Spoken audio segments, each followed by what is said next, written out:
গতকাল রাতে মার্কাসের টুইট থেকে এই নিশ্চয়তা কিন্তু বেঙ্গল সমর্থকদের কাছে পৌঁছেছে যে 2025-26 সিজনের জন্য মোহাম্মদ রশিদ ইস্টবেঙ্গলের জার্সি পরার জন্য আরো এক ধাপ এগিয়েছেন।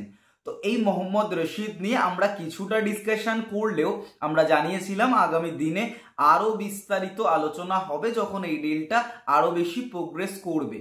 তো এই মুহূর্তে যে বিষয়টা মোহাম্মদ রশিদ সম্পর্কে আমরা ডিটেলস ঘাটতে ঘাটতে যেটা পেলাম যে মোহাম্মদ রশিদের মূল স্ট্রেংথটা হচ্ছে কিন্তু লং বল। এই লং বলটা যেটা গত সিজনে ইস্ট বেঙ্গল টিমে সেন্ট্রাল মিডফিল্ডার হোক ডিফেন্সিভ মিডিও হোক কারোর মধ্যে সেই কোয়ালিটি ছিল না। আমরা দেখতাম আনোয়ার আলীকে যখন সেন্টার ব্যাক থেকে ডিফেন্সিভ মিডিও রোলে খেলানো হলো তখন কিন্তু লং বল ডিস্ট্রিবিউশনটা বাড়লো, তাতে করে ইস্ট বেঙ্গল ডিফেন্স অনেক বেশি ফাঁক ফোকর দেখা গেল। তবে এই মোহাম্মদ রশিদ এই মুহূর্তে দাঁড়িয়ে তার মূল স্ট্রেংথটাই লং বলের ক্ষেত্রে, যেটা সল ক্রেসপো থেকে শুরু করে সৌভিক হোক যার কাছ থেকে এক্সপেক্ট করা যায় না, কারণ তিনি পুরোপুরি রক্ষণাত্মক একজন রোলে নিজেকে মেলে ধরেন। জেকসনের কাছ থেকে এক্সপেক্ট করা গেলেও সেটা একেবারেই জেকসনের কাছ থেকে পাওয়া যায়নি।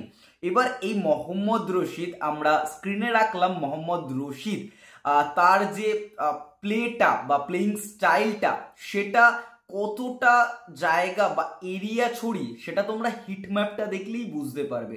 এই হিটম্যাপে পুরোপুরি বোঝা যাচ্ছে একটু ডান দিক ঘেঁষে মোহাম্মদ রশিদ কিন্তু অপারেট করেন এবং মূলত তার মেন স্ট্রেংথটাই কিন্তু ডান পায়।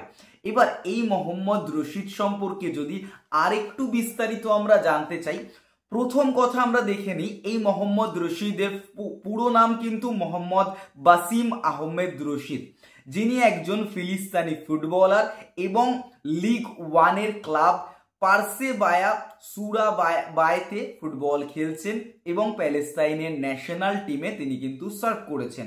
প্যালেস্তাইনের ন্যাশনাল টিমে 49টা ম্যাচে 2টো গোল আছে তার। উল্টো দিকে তার ক্লাবের হয়ে এই সিজনে 31টা অ্যাপিয়ারেন্সে 6টা গোল করেছেন। টোটাল কেরিয়ারে মানে ভারতে আসার আগে অবধি ইন্দোনেশিয়া, সৌদি আরব এবং অবশ্যই প্যালেস্তাইনের বিভিন্ন ক্লাবে খেলার এক্সপিরিয়েন্স নিয়ে আসছেন এবং অবশ্যই ডিফেন্সিভ মিডিও ছাড়াও সেন্টার ব্যাক অপশানেও তাকে কিন্তু ইউজ করা যেতে পারে। ডিফেন্সিভ মিডিও ছাড়াও সেন্ট্রাল মিডফিল্ডার পজিশনেও তিনি খেলতে পারেন, যেটা তার হিটম্যাপ দেখে তোমরা আগেই বুঝেছো। এবং অবশ্যই এই ফুটবলারটা লাস্ট ম্যাচ খেলেছে 11 মে এবং সেখানে 22 মিনিটের জন্য কিন্তু তিনি মাঠে ছিলেন। তার আগেও তিনি এরকম 22 মিনিট 30 মিনিট, তার আগের ম্যাচটা 90 মিনিট তিনি সার্ভ করেছেন। অর্থাৎ লাস্ট 2-3টে ম্যাচ তাকে দেখা যাচ্ছে সাব হয়ে মাঠে নামতে। এবং এই যে মোহাম্মদ রশিদ তার ডিফেন্সিভ মিডিও যেহেতু, সেখানে দাঁড়িয়ে তার বল রিকভারি যেটা সোফাস করে দেখা যাচ্ছে সেটা হলো 7.5, যথেষ্ট ভালো একটা রেটিং।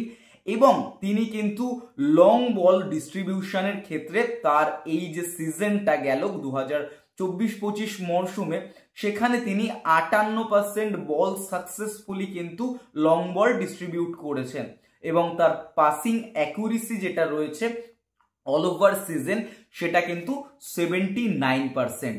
অর্থাৎ ডিফেন্সিভ মিডিও রোলের পাশাপাশি বল ডিস্ট্রিবিউশনে তার এত সুন্দর একটা স্ট্যাট রয়েছে, যেটা কিন্তু ইস্ট বেঙ্গলের আপফ্রন্টে যারা খেলবে সেটা যদি মিগুয়েল হয়, আদারওয়াইজ অন্য কোনো বিদেশি হয় এবং দেশীয় ফুটবলার হিসেবে যারা এই মুহূর্তে নিশ্চিত রয়েছে, যেমন ইস্ট বেঙ্গলের আগামী সিজনের ক্যাপ্টেন নাওরেম মহেশ সিং হোক বা এডমুন্ড রালরেন্ডিকা বা অ্যাটাকিং মিডিও রোলে যেই আসুক না কেন, তাদের ওপর থেকে চাপ কিন্তু অনেকটা হালকা হয়ে যাবে।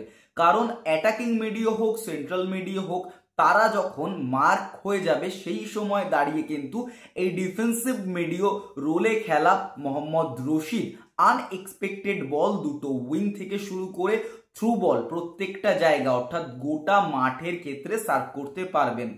আরও একটা জিনিস তোমরা যেটা দেখবে, ডিফেন্সিভ মিডিও হলেও তার গোল করার প্রবণতাটা রয়েছে, তবে তার হেডিংয়ে বা এয়ারে তিনি কতটা ভারতীয় ফুটবলে এসে নিজেকে মেলে ধরতে পারবেন সেটা একটু দেখার বিষয়। কারণ বাইরে দেশে যখন তিনি ইন্দোনেশিয়া বা প্যালেস্তাইনে খেলছেন দেখা গেছে যে হেডিংয়ে বা এয়ারে কিন্তু তার একটু দুর্বলতা লক্ষ্য করা গেছে।